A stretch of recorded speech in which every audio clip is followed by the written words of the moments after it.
为什么偏偏在那个年代，博洋正好出现？为什么丑陋的中国人能在80年代的中国掀起如此大的思想震荡？为什么这一代在理想与现实之间挣扎的青年，会在博洋的怒吼中重新寻找54的火焰？80年代是中国灵魂重生的10年，那是一个被反思点燃的年代。尼采、萨特、弗洛伊德的思想席卷校园，而博洋的酱缸文化则像一记重锤砸向我们的文化根基。它来的恰到好处，既不是太早，也不是太迟。它让一代人痛醒，也让他们开始思考，丑陋之外，中国人还可以怎样活。今天我们继续读《丑陋的中国人》这本书。今天我们读到的是事实出现的博洋和对这个小专题的回应。我们一起回望那段激情与疼痛并存的岁月，或许更能让我们理解博洋不只是一个批评者，而是一个时代的坐标。想听更多的内容，可以订阅我的 YouTube 频道。读完这本书之后，我还会就解读中国文化这个专题去分享更多相关的书籍。我们共同查杀掉自己头脑中的中国文化病毒，在个体精神层面做到文化出埃及，早日跃迁到现代文明的状态。让我们开始吧。事实出现的博洋，作者朱鸿海。中国大陆的80年代往往又是理想主义的代名词，发生并贯穿于这个年代的一系列变革，让人们震惊、兴奋和渴望。在今天，80年代常常和怀旧联系在一起。1977年开始，大陆恢复了高考制度，直到80年代结束，大约有600万的青年学生先后走进校园。他们当中，年龄小的刚刚成年，也有30几岁的大龄学生。他们一般出生于50、60年代。当他们与80年代狭路相逢时，正是他们人生意识的成长时期。因而一方面，他们续传了54精神的薪火，同时更有文革的沉痛反思。所以他们思考的深度远超他们的师长，又远非后来人可比。这一代人，本文所称80年代人这个概念，并非时下流行的80年代生人。之所以选择80年代人来研究博洋的意义，是因为80年代54精神在对传统的大反思中表现出了一定的缺失。它依旧停留在科学与民主的认定上，没有在现实生存及生存方式的提升上予以充分的重视，更没有提出切实可行的具体方案。恰恰是博洋先生鲜明的现实批判，为80年代人的人文启蒙给予了完整的重要的弥补。事实出现的博洋，几乎所有能够持续生长的事物都必须有着它的缘分。郑和下西洋比哥伦布发现好望角早了若干年，但是他没有缘分，于是中国错过了可以依托海洋让世界认识中国的机会。后来的钱家盛世不过是历史中国最后的繁荣，南京条约于是成为必然。大陆的文革年代，以地下方式极为流行一部手抄本小说《归来》，也就是第二次握手。可惜张扬也是没有缘分，他的错误在于这部小说创作的太早，所以在当时他只好成为反革命，坐牢4年，几乎被枪决。但是后来的张扬依旧没有缘分，若干年后，这本小说的总印量达到了430万册，然而张扬拿到的全部稿费只有2500元人民币。在大陆的80年代初期，还没有后来比较完善的稿费制度，张扬的缘分可谓糟糕至极。缘分有时看起来只是和某一个人有关，但就是这个人往往是在意味着一个时代。博洋来到大陆的时候，恰好也刚刚是他应该来，也正是大陆需要他来的时候。有关中国大陆80年代的研究，近几年开始陆续有了一些总结性的文章，内容多涉及政治、经济、文化等诸多层面。但是显然这些文章基本就停留在了总结性的基础上，我们好像还不清楚曾经走过的这个年代对于我们的未来有多么重要。80年代我们没有给予它应有的位置，80年代是我们出发的地方。今天的中国，那些能够让我们振奋的几乎都是从那里开始起飞的。我们出发的原动力归根结底是来自80年代的文化酝酿，这就是80年代对于我们的意义，这是一个新时代的起点。在80年代，产生这种文化酝酿，来自于众所周知的文化反思，从一首诗、一篇小说、一部电影开始，从反思文学开始，反思的波澜汇集成河，最终波及到思想界。内部的异化也为外来的声音提供了良好的土壤。从80年代初开始的各种学说、流派与思想喧嚣中而来，80年代的思想界犹如一个开放的花园，热闹非凡。在这熙攘的人群中，应该有4个人是我们不能忘记的。尼采和萨特在80年代初来到中国的时候，对中国文化界的影响几乎达到了震撼的程度。紧随其后的是弗洛伊德，80年代人不能忘记他，是因为他第一次给予了中国人完整的性观念。第4个到来的是博洋。酱缸文化来到大陆的时候是80年代中期，正是大陆思想界的破冰之旅如火如荼的时期。1984年的博洋在美国爱荷华大学发表了他著名的演讲，其轰动效应之烈，以致立即波及到大陆。酱缸文化的基本精神国民性批判，刚好呼应了大陆正推向高潮的文化反思运动。于是整个80年代的近600万学子及80年代人几乎没有人没有议论过博洋和丑陋的中国人，导致的直接反应就是博洋热。在当时，在中国大陆的文化阶层，博洋是若干核心词汇当中的一个。爱荷华演讲的第2年，丑陋的中国人就被中国出版社介绍给了中国读者。有人估计当时的发行量高达几百万册。博洋先生震撼性的声音让学子们争相阅读，当时富有影响力的文化核心媒体几乎都重点推出过有关博洋的讨论。迄今为止，博洋先生2000万字的文学、史学著作，多数都在中国出版过，有的甚至由多家出版社先后出版。但是博洋带给大陆的核心影响则是酱缸文化。酱缸文化的到来加速了破冰之旅的进程。从文化界开始的反思，在整个社会引发了全面碰撞。人们都感受到社会正在发生变化，但是变化又步履维艰。明显的特征是进2步退1步。新时期的改革萌芽在严重的争议中艰难生长。80年代前期的反思显然不够彻底，因为反思的出发点都是站在了传统的基础上。对于传统，中国人是抱着去其糟粕、取其精华的态度的。但是问题在于何谓精华？怎么知道不会由于眼神不好、大脑迟钝、紧抱不放的精华，实际却是糟粕？并且由于时间的转换、地点的不同，糟粕与精华之间也会互相转换的。这时的80年代人的局限是，他们还没有能力认知到这一点。于是，当酱缸文化带着国民性批判到来的时候，连一向激进的青年学子们都惊异地变了脸。博洋先生把传统给连根拔了。争议之大不必细说，即使在大陆以外的华人圈，博洋2个字也可以成为一场争论的开端。在大陆校园的学生宿舍里，几乎每个房间都为博洋召开过专门的卧谈会。大陆的文化界在80年代后半期开始思考的是，我们的传统是什么？80年代从打碎传统文化开始，也打碎了人们心中的价值体系。博洋先生在这个打碎的过程当中是助了一臂之力的。之所以说博洋的到来是适时出现，就是因为他参与并加速了这个打碎的过程。而假如博洋迟到的话，相信对于彼此，那样的错过是无法用遗憾这个词汇可以表达的。旧的东西被打碎了，新的文化、新的价值体系还没有建立，默然处于浮游状态。面对着骤然开阔的世界，进入到90年代的80年代人开始为自己的反思付出代价，不知向何处去。第二，80年代5·4精神的重拾与延续。还是要强调这句话，迄今为止，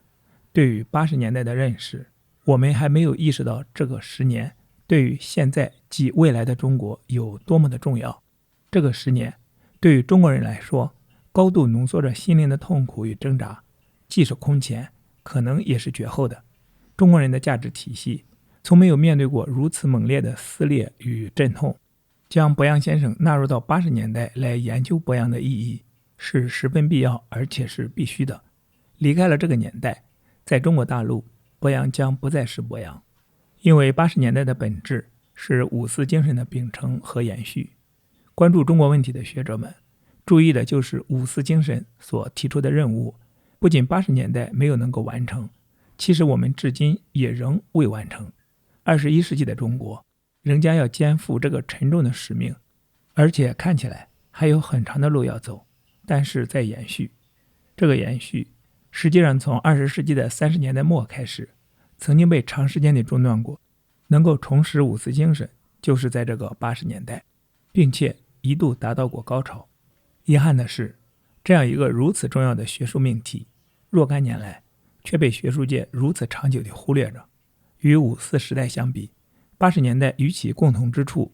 就是逐步开始秉承其科学与民主的基本精神，其不同之处就是80年代没有能够出现鲁迅那样的领袖级人物，仅仅出现了好脚式的人物，柏杨就是其中之一。但是柏杨却是整个80年代唯一能够与五四时代的鲁迅遥遥相对的人物。与鲁迅相比，继其染缸文化之后，柏杨提出了酱缸文化。鲁迅对国人哀其不幸，怒其不争，柏杨的观点更直截了当，丑陋的中国人。不同的时代，两位人文大师思考的是同一个问题：中国人，你怎么了？80年代人在接受鲁迅的思想时是毫无障碍的，他们认为鲁迅笔下的中国人是和他们毫无关系的，那是旧时代的中国人。刚刚从文革荒漠中走过来的他们，没有能力在更深程度上理解鲁迅作品的文化内涵。但是柏杨的到来，在80年代人当中却掀起了巨大的波澜。柏杨的指责不仅直接指向了当代中国人，显然也指向了他们。如此犀利、直接、全面、一语道破中国传统文化劣根性的，柏杨是第一人。80年代人这时的年龄从10几岁到30几岁不等，普遍接受着3到4年的高等教育，进入大学在当时是年轻人唯一的光明之路，因而他们当中集中了当时最优秀的年轻人，他们全部是从文化的荒漠中走来，对文化的渴望表现得如饥似渴，他们喜欢一切新的东西，而且很容易接纳。在社会大环境全面反思的影响下，他们一反过去的盲从，逐步开始进行独立的思考。他们会全面地接纳尼采，而后又分析地看尼采。这样的几年大学教育之后，他们开始迥异于上一代人，同时又大大不同于那些没有受过高等教育的同代人。准确地说，高等教育给予他们的不仅仅是一门学科的技能，或者说他们主要不是来学习技能，他们最大的收获是获得了素养。这不是可以从书本上得到的，而是校园文化所赋予的。这也是为什么人们会很容易地把一个受过高等教育的人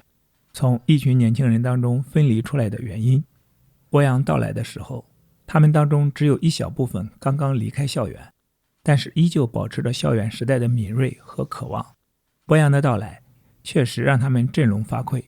他们所曾经津津乐道的，他们所曾经引以为荣的，他们所曾经坚定不移的，在柏杨这里仅仅因为一本薄书，一切都动摇了。丑陋的中国人的确在这个重拾五四精神的重要年代里加了一把干柴。80年代人在学习近代史时无不哀伤愤懑，他们也会思考近代中国人遭遇耻辱的原因，然而主流观点将之归结为清政府腐败这一表层结论，挡住了他们继续思考的去路。以他们当时的认知能力，他们可以把民族衰败和船不坚炮不利相联系，可以和一个政府的无能相联系。但是无论如何，他们都难以置信一个民族的文化水准也会和这个民族的兴衰有关系。同样，他们也很难体会到鲁迅的染缸文化所指。比如鲁迅说日本人在砍中国人的人头的时候，周围的中国看客却在笑着看热闹。80年代人在思考染缸文化的时候，他们也在笑，因为他们不觉得这个染缸和自己有什么关系，那是别人的事。不知不觉间，他们也成了那些看客。但是酱缸文化却让他们笑不出来了。柏杨一针见血地指出了他们身上的国民劣根性，比如错误与指责都是送给别人的，自己永远是对的，很干脆地告诉他们中国人的丑陋就存在于他们身上。这一次他们笑不出来了。柏杨给了年轻一代新的思考角度，他们开始比较彻底地思考着中国人和中国人的文化。就这样，在他们最重要的成长年代，他们遭遇了柏杨，记住了他的警告，他们从心底感谢柏杨。在整个的80年代，这一代人还没有发言权，始终是时代的脚步影响着他们。他们只是一批一批地离开校园，走向世界的各个角落。然而他们以变化宣告了他们的存在，终究有一天，他们的变化会反过来影响时代的脚步。他们最大的幸运在于，他们是生长在80年代，一个充满激情和理想的年代，一个充满着五四精神的年代。第三，以尊严为核心，中国人文精神的建立。丑陋的中国人该怎样走出自己的局限？在80年代，即使是柏杨自己，也没有能够给出答案。关于这一点，柏杨先生本人也承认，当时有读者问，既然中国人丑陋，那么应该怎么办？柏杨也不知道。柏杨得到这个答案是在近乎20年后，这就是他的新作《我们要活得有尊严》。在2023年的中国大陆，这本书被称作丑陋的中国人的姊妹篇。在历经了90年代迷茫的大陆，在历经了10年的阵痛后，在打碎的20年后，尊严也逐渐地成为媒体上见报率最高的词汇之一。一个有意思的命题就是，假如柏杨当年能够给出答案的话，那么会怎样？而另一个非常现实的事实则是，80年代的中国大陆的确还不知道尊严为何物。当时听说美国人到别人家做客前，一定要先打电话预约，大多数人不能够理解。那时也不存在隐私意识，公开询问对方的收入是很常见的，不告诉才是不正常的。在这样一种文化水准的土壤上，如果在80年代，柏杨先生带着他的尊严来，很有可能会被看作怪物。中国的传统文化中，人被奉为万物之灵，但是在现实生存中，个人的精神自由与独立自由却往往被群体精神所压抑。因为中国文化所强调的核心不是个人，而是群体，个人权利的空间仅仅局限于独善其身。但是80年代的启蒙思想却在80年代人身上留下了无法磨灭的烙印。旧有的价值体系被打碎后，他们开始寻求个性的解放与人格的独立。然而80年代没有能力给出答案。进入到90年代后，面对蓬勃发展的经济大潮，这一代人在80年代所取得的自信和激情，在90年代的物欲中遭遇到了全面狙击，普遍感到了迷茫和失落。90年代的中国文化是比较迷茫的，这个过程整整持续了10年以上。物欲似乎是这个年代的核心词汇。受西方后现代化思潮的影响，西方现代文明的物化或异化对中国人文精神的考量，则又走向了另一个极端，拜金主义盛行。关于这种考量，我们会在莎士比亚的《雅典的泰门》中看到他对黄金的诅咒。关于中国文化的思考在这个时候变得严峻起来，所有的疑问都集中在一个焦点上：中国文化究竟给现代人提供怎样的精神家园？这是一个复杂而艰难的问题，它直接关系到了当代国人的价值重构。中国人的价值观不能在80年代的打碎之后过于长久地在空中行走了。这个时候80年代人陆续开始在各个层面崭露头角。比起80年代，他们渐渐可以发出自己的声音，虽然有些微弱，但是他们广泛地存在着。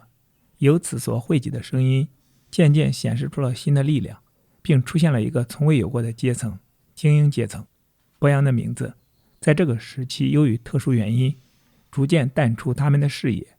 但是柏杨关于国民性的思考对这时的精英阶层留下的深刻影响还在。这种思考在90年代后半期渐渐上升为主流，并达到了共识性的声音。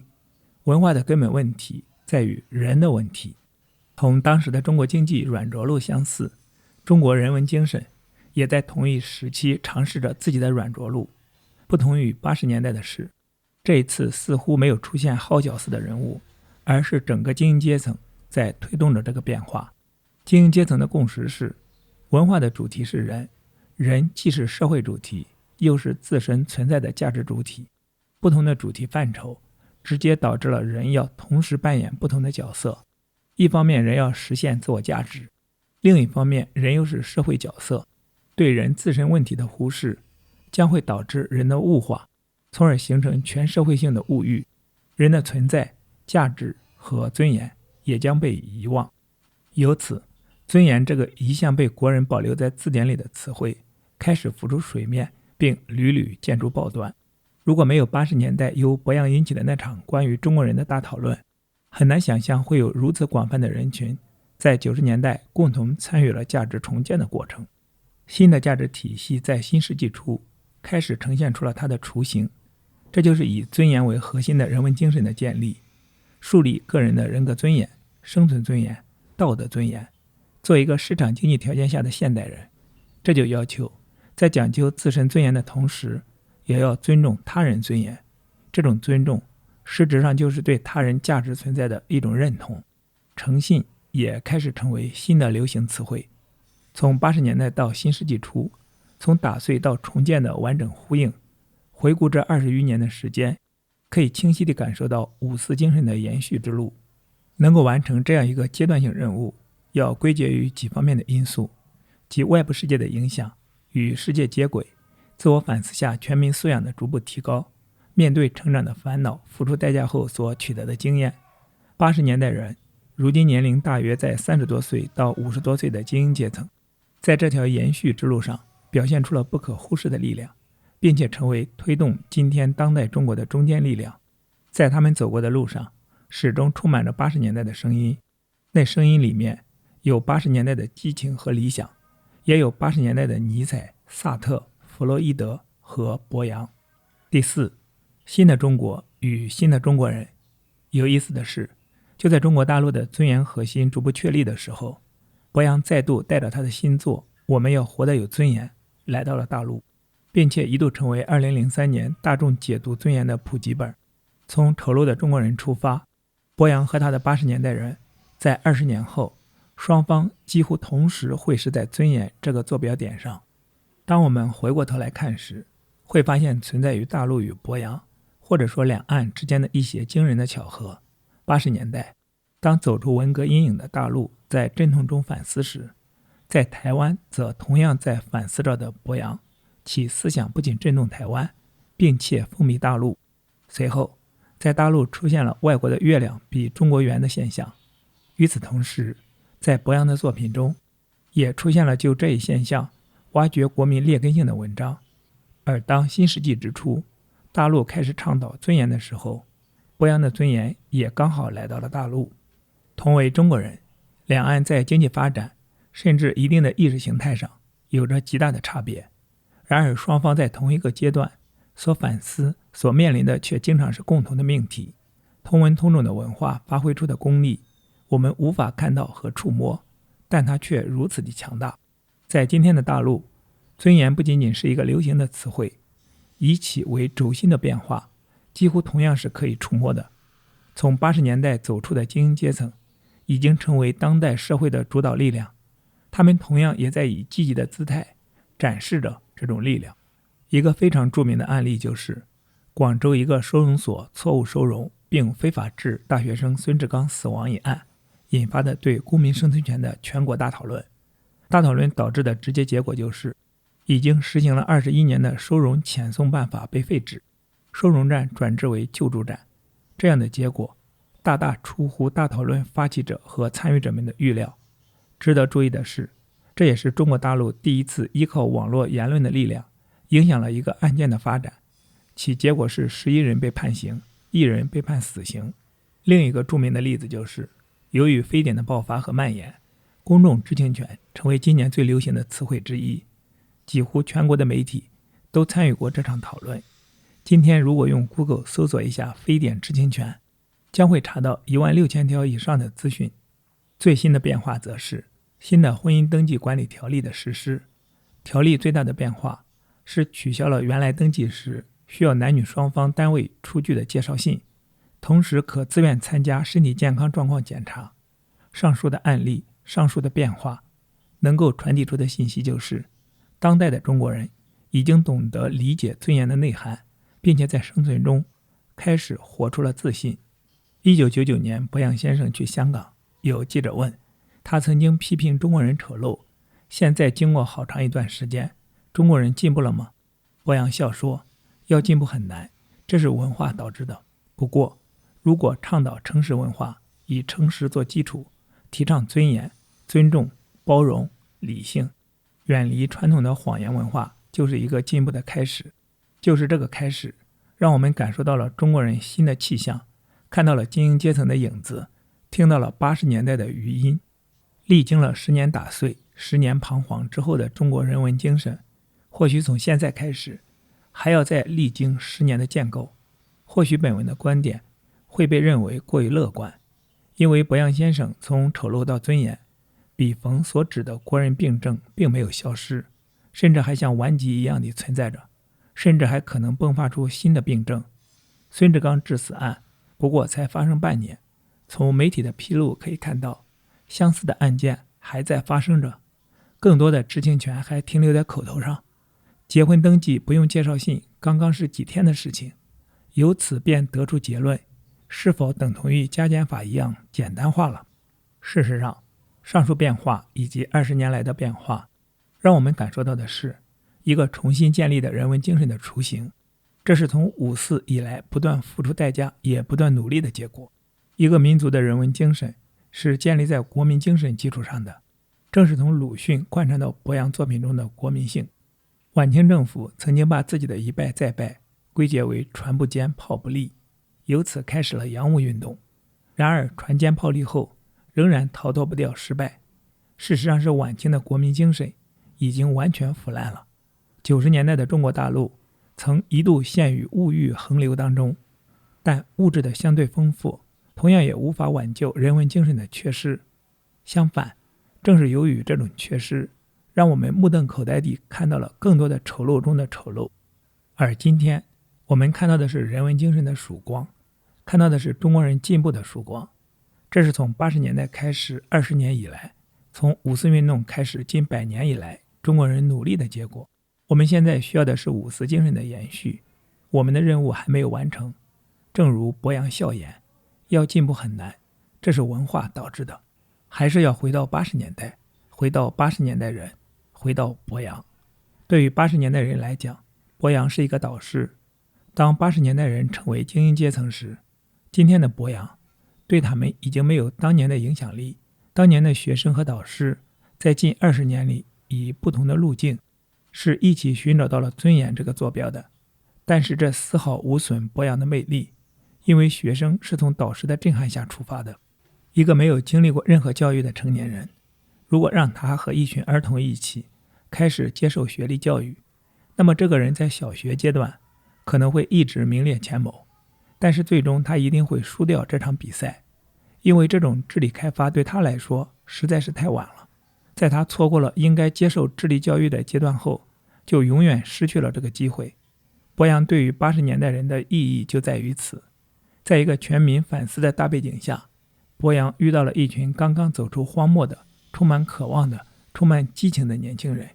于是他们把他作为自己的导师。他们之所以接受博洋，就在于博洋对国民性的批判是如此的深入人心。对博洋，大多数的80年代人都怀着一种感念之情，而博洋对于精英阶层的意义则在于，当年他成功地把国民性批判深深地根植在了他们心里，并由他们带到了今天。当他们以精英的身份在各个阶层发出自己的声音的时候，那里面总是能够听到博洋的声音。借助600万精英，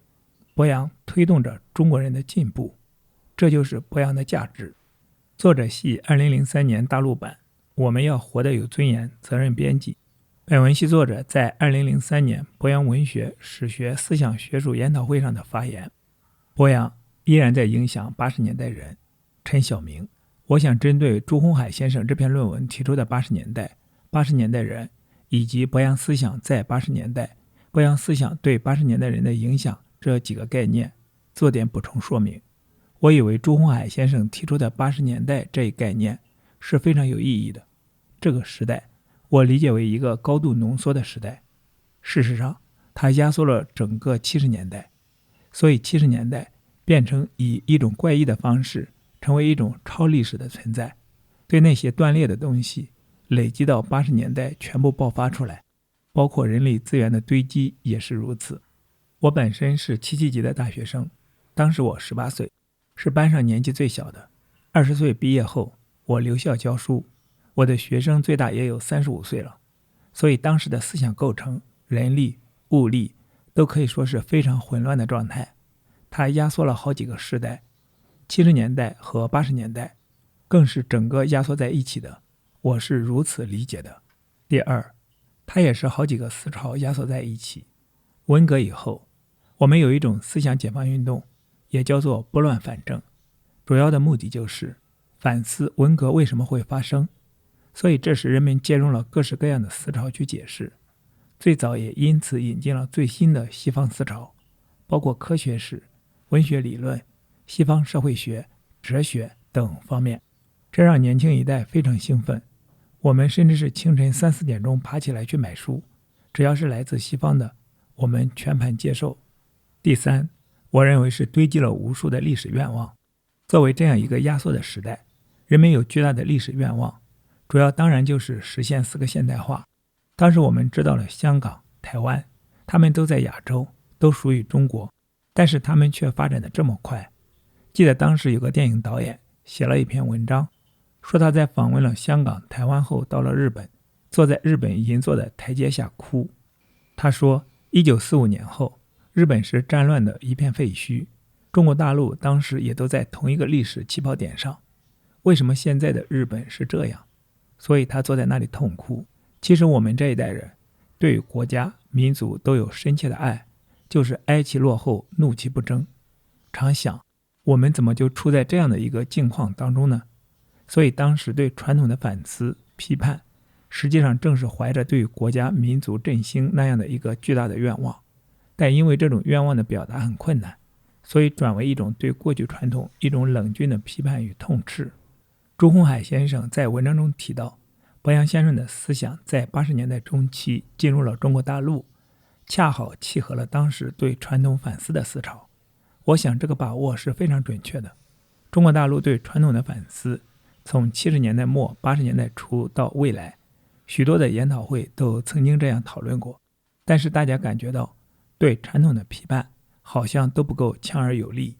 换句话说，这些批判表达了很多现实的情绪，但却找不到一个强有力的资源。有一点现象我要说明，就是和五四的关系到了80年代初期变得非常暧昧，对传统的批判到了这一时期却极少被提起。但是柏杨先生宣言式的语录出现时，我想是为年轻一代对传统的反思提供了一个非常重要的支持和佐证，就像是火柴一样，点燃了某种东西，所以郁积在那里的材料突然间发光了。我觉得它的意义是非常大的。最后就是关于进一步的影响，就是柏杨到了90年代，那些80年代的人都变成社会重要的支柱力量，这些人经过时代的洗礼磨练，将会对90年代产生什么样的影响？我觉得柏杨先生对中国人全面而深刻的解剖，还依然在影响着80年代人。作者系北京大学教授，本文系作者在2003年柏杨文学、史学、思想国际学术研讨会上的发言。好，今天的读书分享暂时到这里。今天我们读了适时出现的柏杨和柏杨依然在影响80年代人这2个小专题，期待在下一次的读书分享中与你再相逢。